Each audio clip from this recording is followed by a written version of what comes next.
নড়াইলে চলছে ঐতিহ্যবাহী সুলতান মেলা। প্রতিদিন সকাল থেকে রাত 11টা পর্যন্ত দর্শনার্থীদের পদচারণায় মুখরিত হয়ে উঠছে মেলা প্রাঙ্গণ।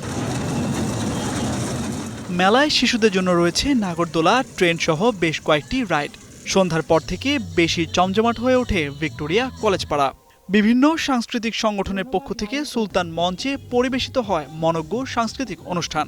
নড়াইলের মানুষ প্রতি বছরই অপেক্ষায় থাকি যে কবে আমাদের এই মেলাটা শুরু হবে। সুলতান মেলায় আগেও একবার এসেছিলাম, খুব ভালো লাগছে, সেই জন্য আবারও আসলাম।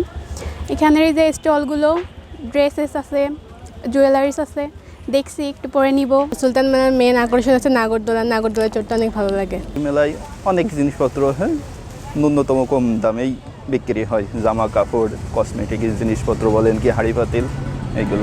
মেলায় বিভিন্ন পণ্যের পসরা সাজিয়ে বসানো হয়েছে শতাধিক স্টল। প্রতিবারের মতো এবছরও দেশের বিভিন্ন জেলা থেকে মেলায় এসেছেন ব্যবসায়ীরা।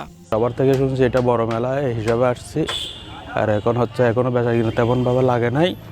কয়েকদিনের ভিতরে ইনশাল্লাহ বেচা কিনা লাগবে এই আশায় আছি। এখানে প্রত্যেক বছরে আসা হয়, আলহামদুলিল্লাহ কেনা বেচা ভালো।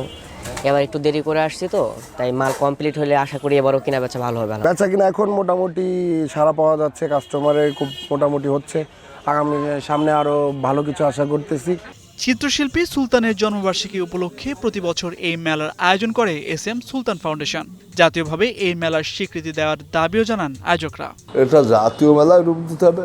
জাতীয় মেলায় রূপ দিলে এটা কিন্তু আন্তর্জাতিক পরিমণ্ডলে আরও ব্যাপকভাবে এটাকে তুলে ধরার একটা সুযোগ আসবে।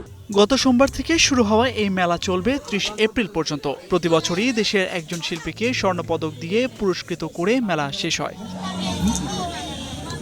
বরেণ্য চিত্রশিল্পী SM সুলতান 1924 সালের 10 আগস্ট নড়াইলের মাছিমদিয়ায় জন্মগ্রহণ করেন। 1994 সালের 10 অক্টোবর মারা যান তিনি। এখন নড়াইল।